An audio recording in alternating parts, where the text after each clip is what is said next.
Well, okay. No. No. Don't even worry about it. Don't even worry about Okay. it. Don't even worry about it. Don't even worry about it. You don't even want to do it no more. Do what no more? Nothing. So we can get an interview. Because we ain't got no intro.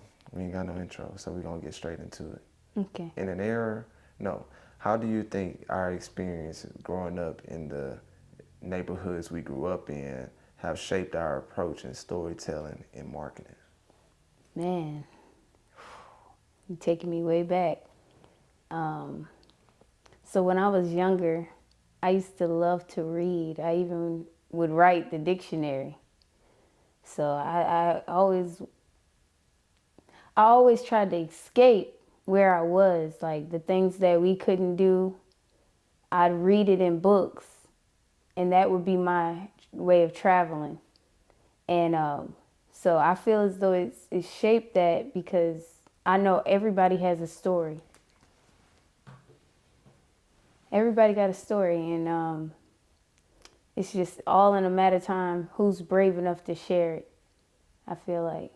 Understood. Now, to my knowledge, you went to the military as well. Yeah, I've been in the military. So you leave Charleston, South Carolina. By the way, that's where she's from. Shout out Charleston, South Carolina. What y'all call it? The Chuck. Oh Ain't that my what y'all God. call it? It's the 843. It's the 843. Okay, 843. okay. That's it. Anyways, but yeah, military. How did that part come about? What made you want to go there? Um, what made me want to go into the military? What made you want to go into the military? Yeah, I know the answer, but the world don't know the answer. I was searching for something different. Understood. I I felt like if I stayed there, I would be distracted. And I wanted to see if my family would miss me. Did they? They called me every day. I bet. Every day, every hour, morning, night, in the middle of the morning. Everything. Did that make you want to come home? No, it made me want to stay far away. No offense, y'all, but it made me want to stay far away. I was like, dang, man. It made me feel good. It's like, So tell me about what was your job in the military? I know y'all got guns and stuff, but like, what was your job? I was a cable dog. Is that like a thing or something? That's what y'all used to say? I ain't never heard that one before. Okay, so I was a 25 Lima. So basically that's a cable systems installer. We installed cables, we was climbing poles. I was up in the air and fixing wires, and then I learned a lot because I worked with a lot of 25 Bravos, which is like they were. Yeah, I was about to say, what is a 25 Bravo? I play My bad. basketball. My Point bad. guard. So basically they work with like computers and stuff, and they code and software development, all that good stuff. Got you. Okay, so you was into software development? Yeah, I tapped in. Okay. I tapped in. In the military, or did you do anything I outside of the military I too? learned a lot from a friend when I was in Iraq. Yeah. Okay, Iraq. How was that? Oh, Iraq was. It wasn't. I don't know. You get used to it. You get used to hearing the loudness of it, and you just kind of become numb to it. Like it's just a normal day. How many countries have you been to? Oh man, dang, that's a good question. I want to say like 5. Yeah. Man, so you've been around the world. Yeah. It's crazy. I got to. That's one thing I love about the military. The fact that I could go all over the place and kind of see the different cultures and history. Yeah, I feel that. Okay then, so explain how the military and growing up in Charleston, how did you get to Texas? Like, because I know where we met, and how did that come about? So the military really brought me here, honestly.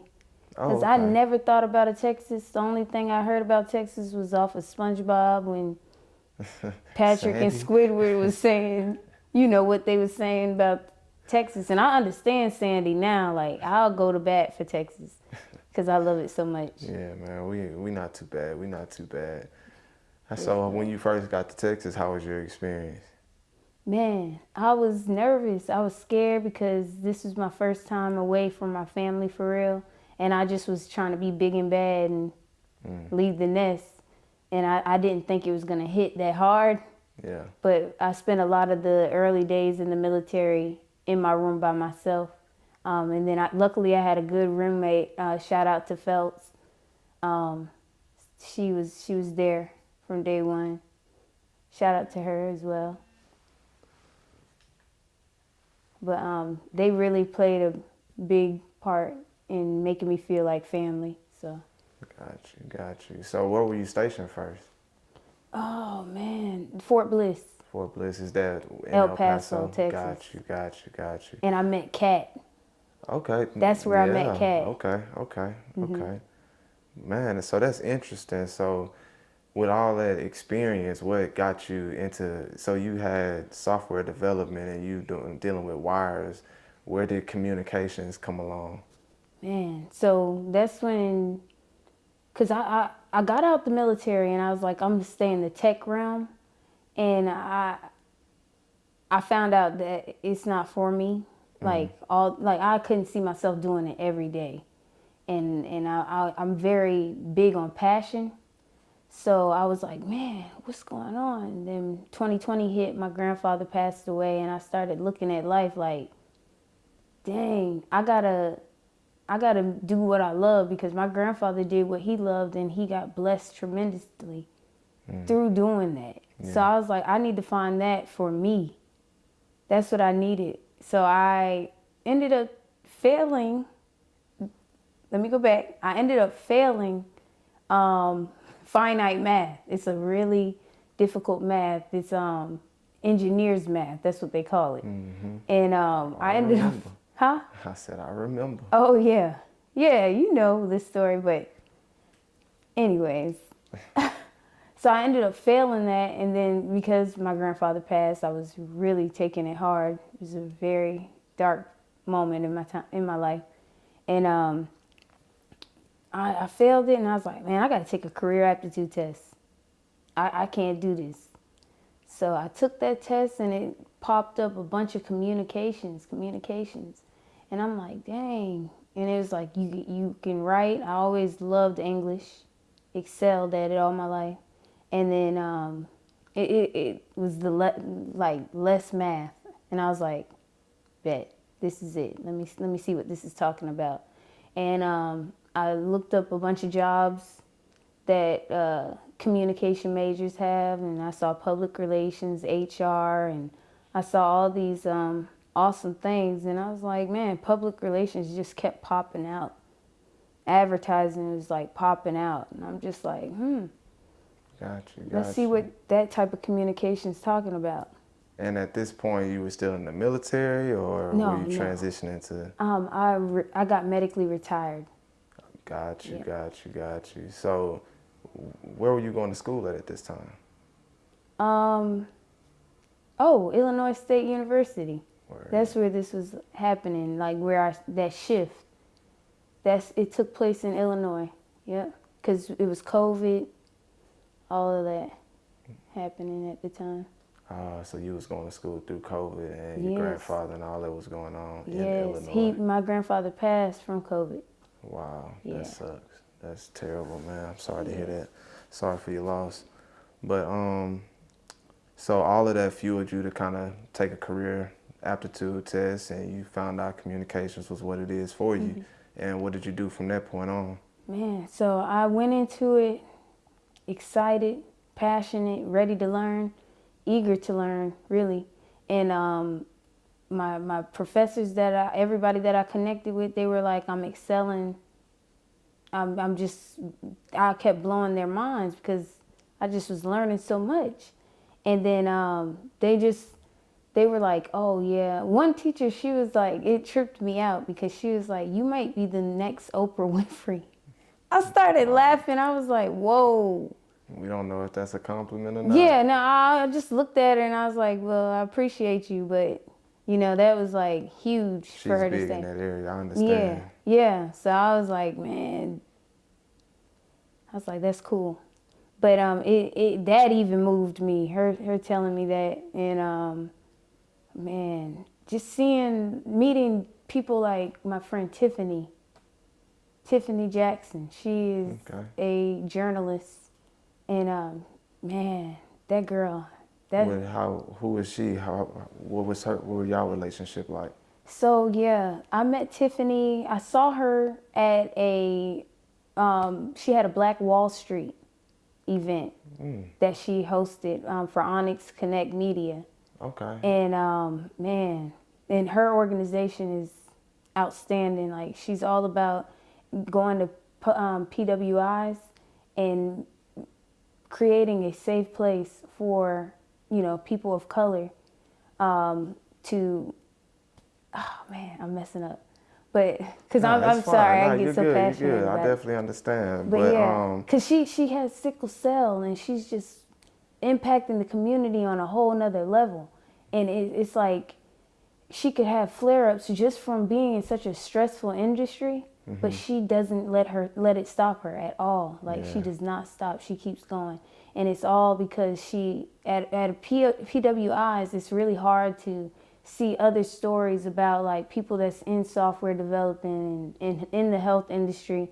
It's more so sports. That's where you see it, sports or entertaining. So for her to give a platform, an outlet that tells us our news, tells us where to get our hair done or haircuts. It's stuff like that. That's what journalism. That's how you bring it back to life. yeah. I definitely feel that. I definitely feel that. So today, let's jump ahead a little bit, and before we go back a little bit, Von X. So we're obviously running that. How did your relationship with Tiffany and you switching to communications, is that all what fueled Yes. this what we're doing now? So I actually went into working with Onyx Connect Media, and we ended up I got on their chair as a public relations, like doing PR for Onyx, Okay. and I got to learn a lot with Tiffany. I got to experience some things I've never thought I would, like walking with civil rights leaders and Okay, like who? Jesse Jackson. Wow, Jesse Isn't it Jackson. crazy? Wow, Yeah. you stood right next to him. Yeah, but it was we sadly were brought together because of the murder of Jelani Day. Oh man, I Yeah. do remember that. College student that went missing in Illinois. Yeah, that was that was some weird times, man. That was Justice for crazy. Jelani. Yeah, that was crazy. That was definitely crazy. But so the Jelani Day situation and Onyx got to cover all of that, and y'all saw the whole thing pretty much uncover, right? Yes, right there. We were Man, right there. man, that's really a tough situation to kind of deal with. So does that kind of put your insight at a level to where it's like, even in a crisis or something like that, you guys kind of figured it out? Like, what did you come up with when it came to Jelani Day's situation? I realized that the way they treated that situation, the city of Peru, Illinois, the way they treated that situation and the way the media wasn't covering it when it was happening, it really made me feel uncomfortable. And I feel like that's another thing that happened in my life that made me just gravitate to where I'm at now, because it's like our stories aren't being told. And if Good our or stories bad? aren't being told, yeah, good or bad, if our stories aren't being told, who are we? You know what I mean? Exactly. Who are we? That relates back to our history, why we don't know a lot about our history.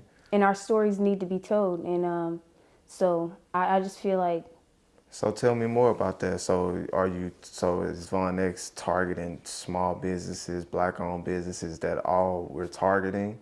Or do we go after the high ticket, big clients, the big media? So that's a good question. Vonex Media and Communications, we're targeting the passionate, the driven, the focus. That's who we're targeting because we know what we're going to bring to the table, but we need the people that we work with to know what they're bringing to the table, the value that they will add. That's what it's all about because that's an easy story to tell. So when it comes to change, what change is Phonics making? The change is we're changing the narratives that have been placed on these low income areas. We're changing the narrative on any area that has been seen as nothing, the low, the bottom, Yeah. because God performs miracles, and that's what we believe in. He changes the narrative through us, and it's the work that He's called us to do, and that's what we're here for. Yeah, I definitely understand that. So you work with the businesses to boost up the low income neighborhoods. Yeah, that's what it's all about. Does that harm your business at all, or how does that work out for Von X in the end? Harm it? I wouldn't say harm it. Does it put me in some tough situations at times? Yes. But it's never a harm because I know it's what I'm being called to do. It's like a calling. It's like something that I may get mad about some days, but I won't leave it alone. And it's just like, is it insanity? Got you. Well, I mean, that kind of just gives me a good insight on who my business partner is. Um, Obviously, we have an intimate relationship outside of this, you being Oh, yes ma'am, yes ma'am. Don't make me. All right, we could turn the camera off. No, I'm yeah, just right. playing. It's Just cut. No, playing, you just kidding. guys, just playing. But but no, I really did want to take this interview to kind of dive deeper into who you were and your mission for Von X and seeing where you've come from, being South Carolina. You go to the military, you leave the military, you go to Illinois, well, you come to Texas first, then Illinois, and then and everywhere you go, there's like people and things that you've learned that kind of put you in a position that you are now. So can you say that everything you was doing growing up and that led you here, that was like, you think it was God kind of pushing you towards that? When you think you were doing something for you, it was really God just moving in his own way? Yes. I feel as though we're chess pieces to God. You see what I'm saying? And He knows when to move and where to move you. And it's just like sometimes we got these bodies, these suits, the flesh, and it's telling us to go one way, but God is trying to put us over there. So we just have to really be connected and really be genuine when. I have to ask you one question. Why choose entrepreneurship? Like, you left the military, I'm pretty sure ex-military, you know, you still in working condition, like you're not broken down, and you have all of this expertise in software development. Why not just go get a great job out the gate? Why reinvent the wheel and start something in a whole nother industry? Man,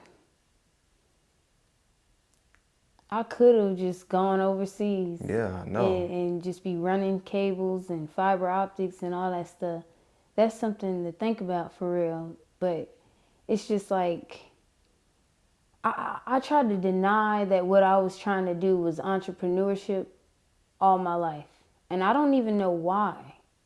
I guess I didn't understand the term entrepreneur. You know, I didn't get it. I didn't know the definition fully. But I tried to deny it. You even tried to call me an entrepreneur, and I was like, don't call me that. For the longest, I said that. And I was just running away from that. And not knowing the whole time, I was doing things that or I would call it symptoms of entrepreneurship. Yeah. Itis. So how did you lean away from something that was so secure? Like everyone knows, well, at least nowadays, you can find a good job in software development easily.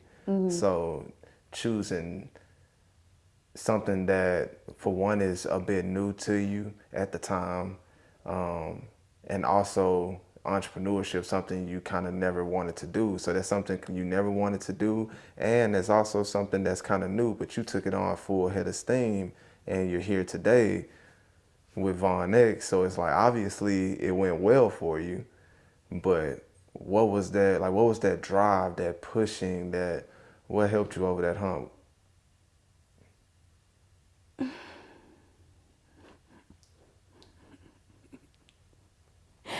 Oh man. It was really, it's so funny because like I'm sitting here and you asking me what was it, and you sitting here.